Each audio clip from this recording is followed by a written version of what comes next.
Nou vriende, vir die van julle wat nie weet nie, Paasnaweek is om die draai.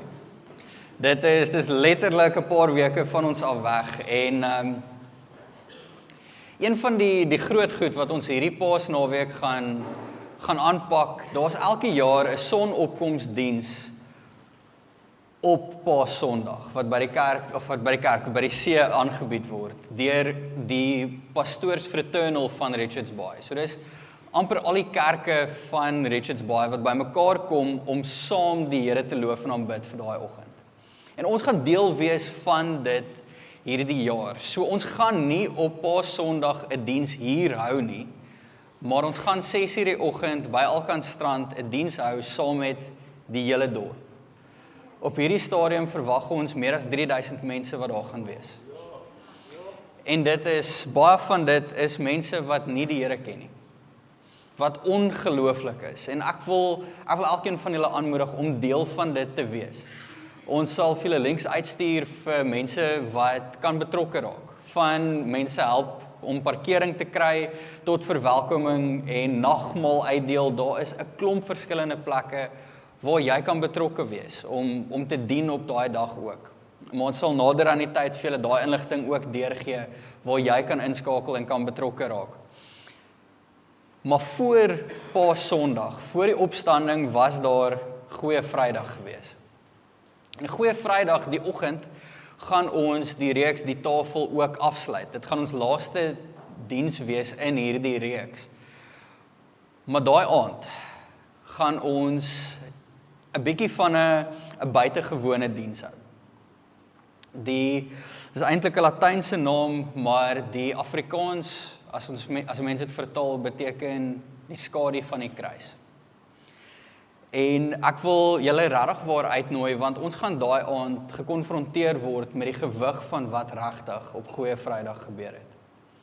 Ons gaan onsself doelbewus plaas in die rouheid en in die seer van wat Goeie Vrydag eintlik moes gewees het. Dit gaan nie, soos wat ek sê, 'n gewone diens wees nie, dit gaan 'n baie simboliese diens wees en ek dink dis nodig. Want iewers in die proses van saambraai en weggaan oor Paasnaweek, het ons die waarheid begin verloor oor wat Goeie Vrydag vir ons beteken. Oor wat Paasnaweek regtig vir ons beteken. En die doel van daai aanddiens is juis om terug te kom by die offer wat vir ons gemaak is. Wat die sterfte van Jesus regtig waar beteken het. So ek wil jou uitnooi om daai ook in jou dagboek neer te skryf, om dit nie te mis nie. Dit gaan glad nie soos 'n gewone diens wees nie, dit gaan regtig ware belewenis wees. So ek hoop om julle elkeen daar te sien. Nou, ek gaan nou dalk so 'n bietjie klink soos iemand wat klaar met die witbrood onder die arm, maar ons sit met 'n baie goeie probleem. Dit klink so 'n bietjie soos 'n teenstelling, nee, maar kyk so 'n bietjie rondom jou. Ons sit met 'n vol kerk. Hier is nie baie oop sitplekke nie. Wat dit beteken is ons moet op 'n manier begin plek maak vir nuwe mense. Wat 'n baie goeie uitdaging is, en as jy op van die ou stoele sit, sal jy sien daar's wat so bietjie nuwer lyk. En as jou man of jou vrou op 'n nuwe stoel sit, ek wil nie hê julle moet met mekaar beklei nie. So volgende week ruil net om. Maar ons is in die proses om 'n klomp nuwe stoele aan te koop. Die Here seën ons gemeente op hierdie stadium regtig waar dat dit vir ons 'n moontlikheid is. Maar ons wil elkeen van julle vra om saam met ons te bid en saam met ons die Here te vertrou. Want in my hart glo ek dat ons 'n minimum van 500 stoele in hierdie gebou moet inpas. Ek glo dis waartoe die Here ons roep. Ons sit nou op 275. Daar's baie plek wat ons nog moet vul. En ek glo dit is mense wat die Here na ons toe gaan stuur. So ek wil elkeen van julle vra om saam as 'n gemeente die Here te soek en om te vertrou in hierdie proses. En as jy ook voel die Here lei jou om 'n stoel te borg, maak kontak met ons en dan kan ons dit ook so doen. Maar die groot ding is ons moet plek maak. Want daar kort plek vir mense in ons kerk. Daar's mense wat wil inkom en daar is nie op hierdie stadium genoeg plek vir almal nie. So ek wil julle vra, Ons moet saam bid en saam vertrou vir dit. Dis die afkondigings vir vandag. As hy. So ek gaan vandag begin met 'n ongemaklike vraag. Wie is daar in jou lewe wat jou ongemaklik maak?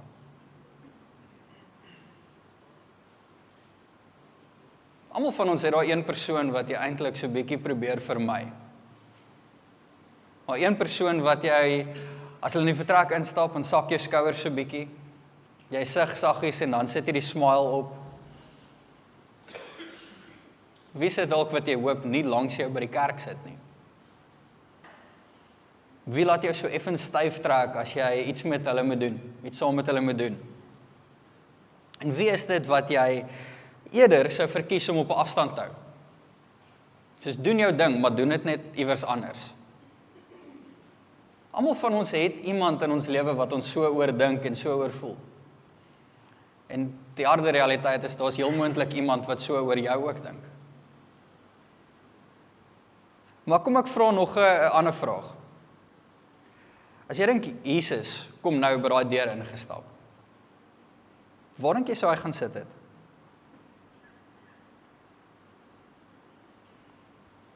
Ek weet nie altyd of Jesus noodwendig eers reg heel voor in die kerk sou kom gesit het nie. Dink baie keer sou hy by die karwag buite gestop het en hy sou die diens daar gevolg het. Dalk in die kombuis waar mense besig is om bekers te was. Dink nie hy sou noodwendig in die boksies ingepas het waar ek en jy gewoonlik voel mense moet inpas nie. Vandag se storie gaan ons kyk na Lukas 15. En dis eintlik 'n baie bekende storie wat Jesus vertel. En hy begin in vers 1 tot 2, wat sê al die tollenaars en sondaars het nader gekom om hom te hoor. En die fariseërs en skrifgeleerdes het gemurmureer, hulle het gekla en gesê, hierdie man ontvang sondaars en eet saam met hulle. Dus hoe durf hy dit doen?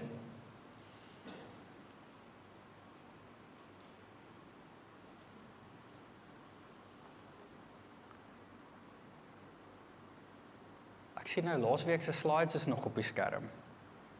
Het iets verkeerd gegaan. Dis okay. Julle sal nou net mooi moet luister vir my, maar dit is okay. Sien, die probleem was nie dat Jesus gepreek het nie.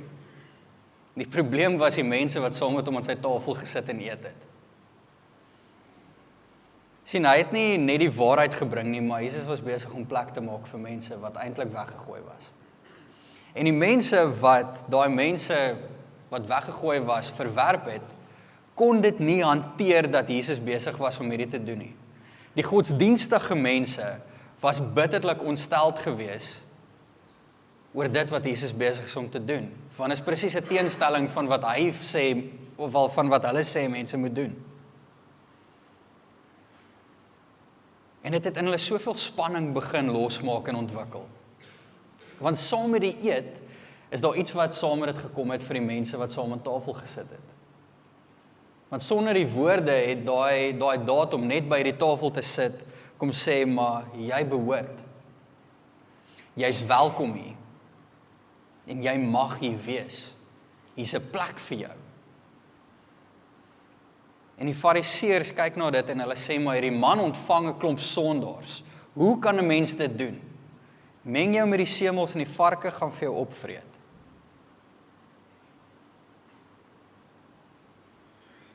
Jesus ontvang daai sondaars. Hy verwelkom hulle in. Die gebroke mense bring hy in en hy maak plek vir hulle.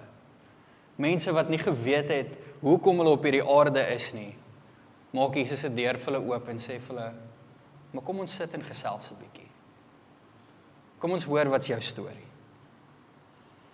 En die ongemaklike waarheid vir my en jou is dat die kerk baie daarvan hou dat verlore mense gered moet word. Maar ons sukkel wanneer hulle langs ons moet kom sit. En dalk moet ek dit weer vir jou sê, laat dit net so bietjie huis toe slaan. Die kerk hou daarvan as mense gered word. Maar ons sukkel wanneer hulle langs ons kom sit. Ons wil hê die mense moet Jesus ontmoet, maar net nie by my nie. Sien, week 1, verlede week het gegaan oor om uit te gaan. Om mense in te nooi na die tafel toe.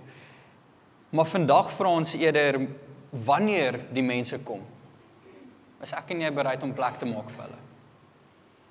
Is ek en jy bereid om 'n stoel langs ons in te trek en te sê, kom sit hier langs my? Sien, Lukas 15 begin nie net met 'n verlore skaap nie. Het begin met 'n groep mense wat besluite gemaak het van wie mag en wie mag nie. Wie mag hier sit en wie mag nie. Wie is welkom en wie is nie welkom nie. Maar wat Jesus doen is hy verander hierdie hele tafel en die hele perspektief.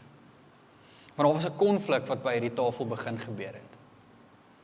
Sien, daai kultuur het, wanneer jy saam met iemand eet, het dit beteken dat hulle aanvaar word.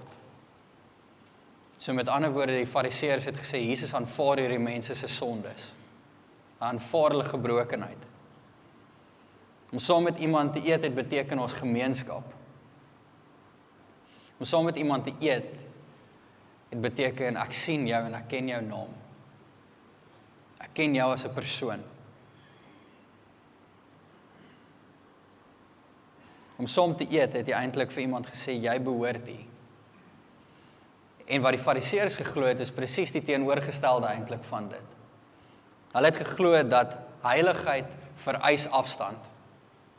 Met ander woorde, as ek die Here ontmoet het, mag ek nie meng met enigiemand anders nie, want dan gaan ek my eie heiligheid verloor. Hoe selfsugtig is dit eintlik?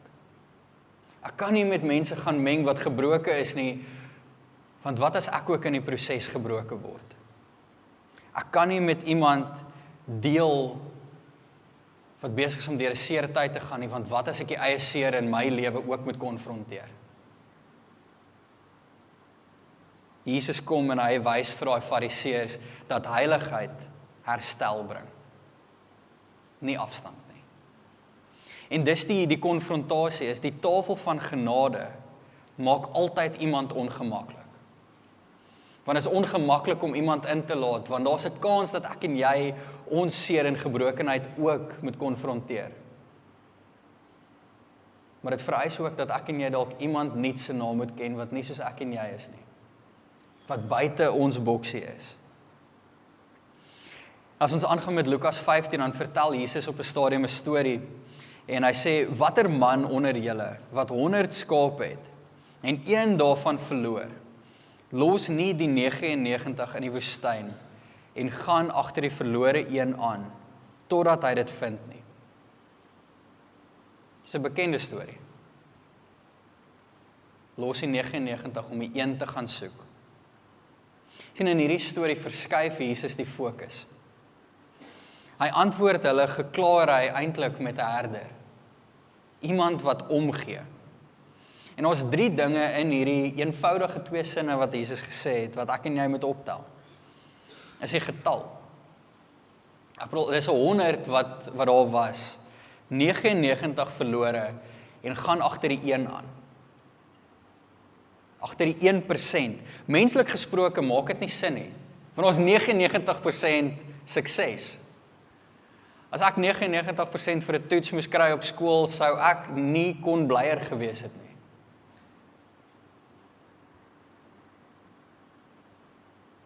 Maar vir hierdie herder is daar een wat afwesig is. Genoeg om beweging te veroorsaak. Daai 1% kort is 1% te veel. Sien, en dan wat saam met dit kom natuurlik is die aksie. Die herder staan nie by die 99 en skree vir die een om terug te kom nie. Hy gaan. Hy wag nie vir môre en hoop vir die beste, dalk het hy net misgetel of hy wag nie, hy gaan. Hy kla nie oor die een wat weg is nie. Hy oordeel nie, hy gaan uit. In Esegiel 34 vers 16 is daar 'n profesie wat uitgespreek word. Wat Esegiel gesê het, toe hy gepraat het van Jesus, die verlore sal ek soek. Jesus het gekom om die verlore en die gebroke te kom haal. En dan natuurlik die tydsduur wat ook in daai gedeelte vir ons gegee word. Sê nie, ek gaan net vir 'n dag soek en as ek hom nou nie kry nie, dan is dit nou maar so nie. Sê totdat daai wagter, totdat daai herder daai een skaap vind, gaan hy soek. En hy gaan aanhou soek totdat hy dit gekry het. Nie halfpad nie, maar volhard. Sonder verskonings. Sien daar's 'n radikale waarde eintlik van die een. Want wat gebeur is, in die wêreld dink ons aan massas. Maar God dink in name.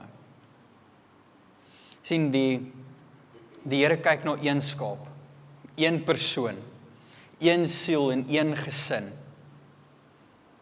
En ons vier skare.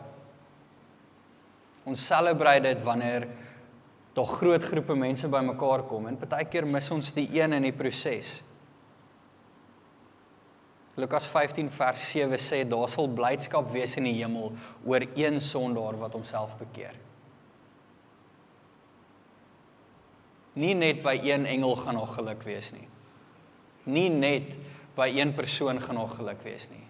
Die hele hemel. Maar ek wonder partykeer, voel ons die gewig van daai een wat ontbreek? Voel ons die regte gewig van die een persoon wat nie daar is nie? Of is ons tevrede met die 99? En as 'n stoel leeg is aan die tafel, dan pla dit 'n mens. As jy tafel gedek het vir 10 mense en 9 dae op, daai een leë stoel pla jou. Jy kan nie help nie, maar elke nou en dan loer jy net so half na die stoel en ek weet nie hoekom doen 'n mens dit nie. Maar 'n leë stoel aan die tafel moet ons pla. 'n leë stoel langs jou moet ons pla.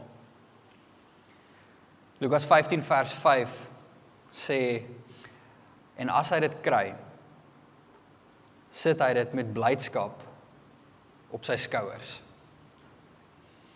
Die herder kom nie na die skaap toe wat verlore was en trap hom eers uit van, hoekom het jy dit gedoen nie? Hoekom het jy verdwaal? Jy kon mos sien, almal was op pad daartoe en toe gaan jy hier in hierdie, hoekom? Dis nie wat die herder doen nie, hy tel daar een skaap met blydskap op sy skouers en hy dra die skaap. Sien, ware gasvryheid beteken, ons dra mense voordat hulle sterk is. Beteken ons nooi mense in hulle gebrokenheid, sodat hulle kan heel word. Galasiërs 6 vers 2 sê juist dat ek en jy mekaar se laste moet dra. En as ons nie bereid is om iemand se gewig te help dra nie, dan is ons eintlik nie gereed om plek te maak nie. Sien, mense wat inkom, kom partykeer met vrae. Mense wat inkom, kom met gewoontes. Mense wat inkom, kom partykeer met gebrokenheid ook.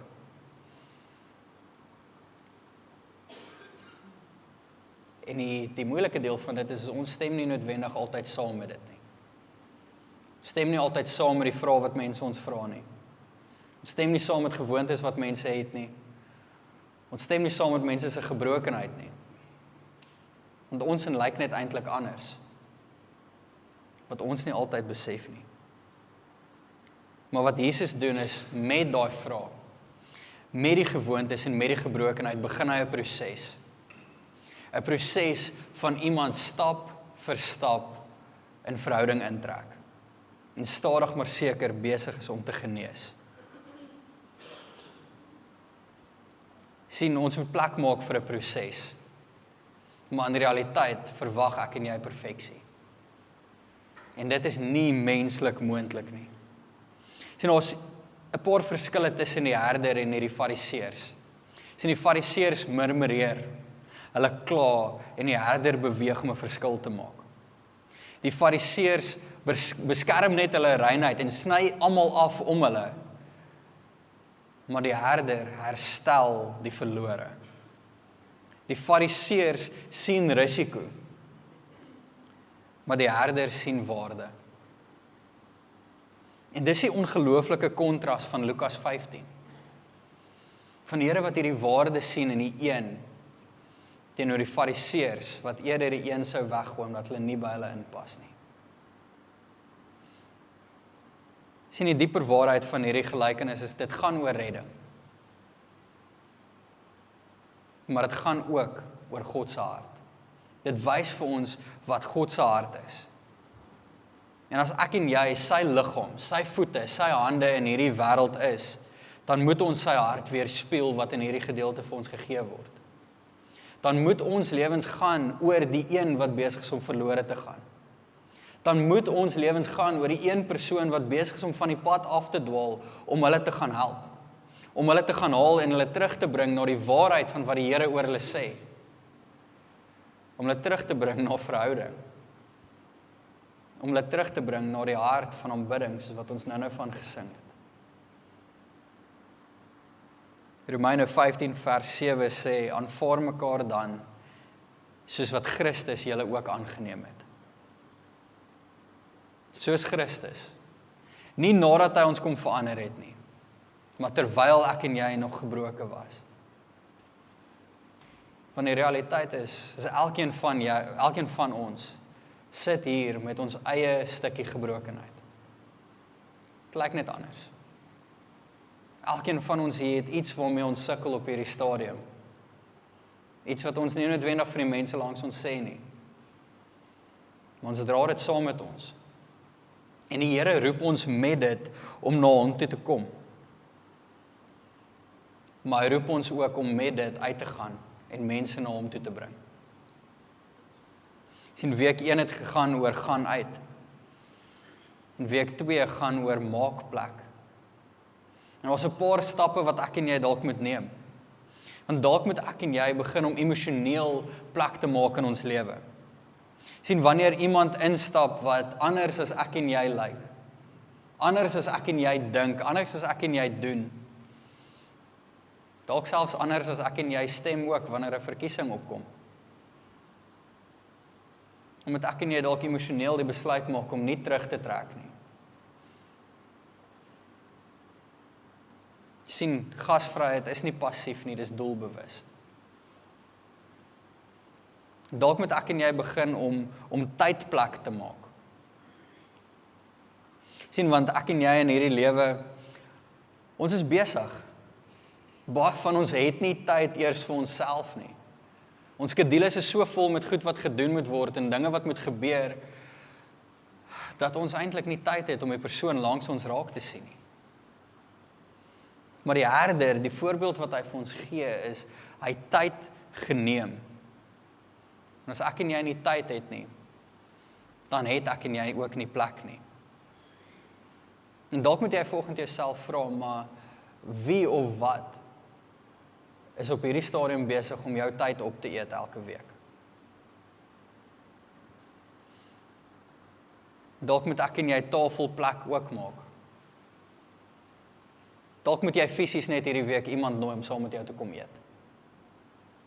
Dis hoe eenvoudig dit is. Iemand wat jy nie gewoonlik sou nooi vir 'n braai nie, dalk moet jy dit hierdie week doen. Nie net om jouself uit jou gemaksone uit te sit nie, maar om vir iemand buite jou raamwerk, buite jou gewone boksie, bloot te stel aan die Here wat jy ken. Sien, tafels verander harte. En soos wat mense saam met jou om 'n tafel sit, soos wat gesprekke begin gebeur, dan ontmoet mense die persoon wat in jou hart leef. En die vraag is, wie is dit? Want baie mense loop met harte rond wat leeg is, wat skree om gevul te word. En wat as ek en jy die antwoord het vir daai persoon? Want ons het. En sy naam is Jesus.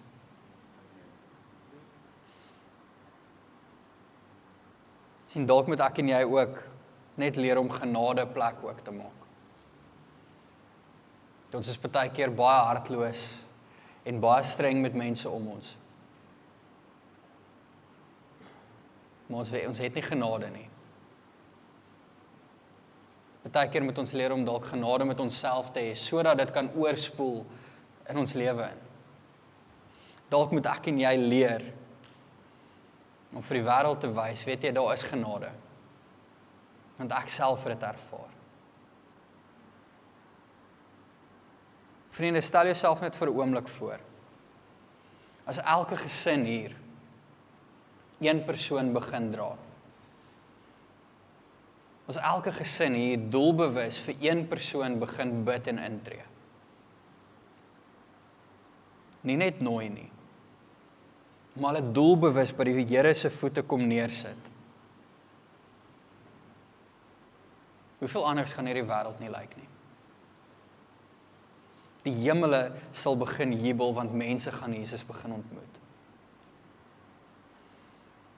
Vriende, die herder soek nog.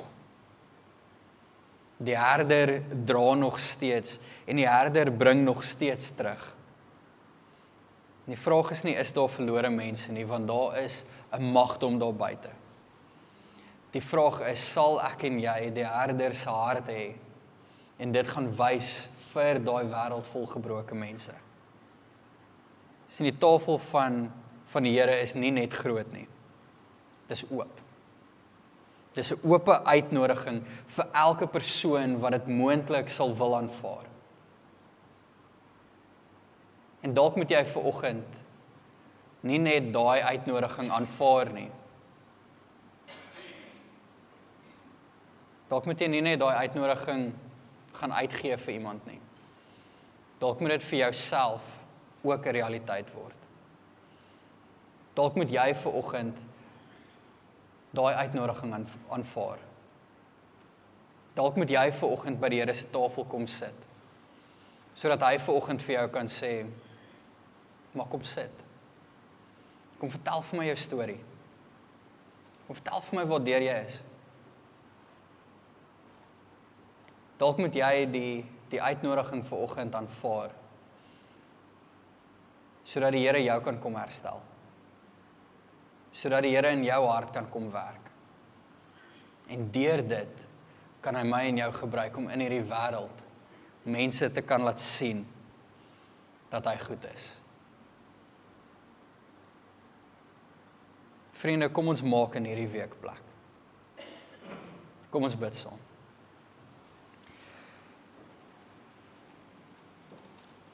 Hemelvader, dankie vir genade.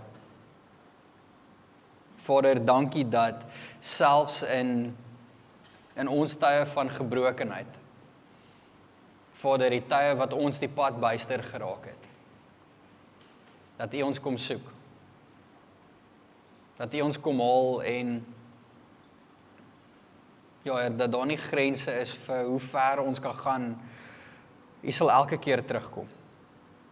U sal ons elke keer kom haal. En Vader, dankie dat ons U kan ken. Vader, dat ons in verhouding met U kan staan. Heer, ek wil vanoggend vra, vir die van ons wat vanoggend die uitnodiging aanvaar om by U tafel te kom sit. Vader, mag ons U genade ervaar by daai tafel. Mag ons U nabyheid ervaar. En Vader, mag U kom herstel. Heer, vir die wat die uitnodiging uitvat, mag U vir ons wys watter persoon is daar wat U nodig het. Vader, mag ons nie net in hierdie week nie, maar reg deur elkeen van ons se hele lewens, mag ons die gereedskap wees in U hand. Mag ons U hande en U voete wees, om U goedheid, U liefde en U genade vir hierdie wêreld te gaan wys wat dit so nodig het. Dankie daarvoor. In Jesus naam. Amen. Amen.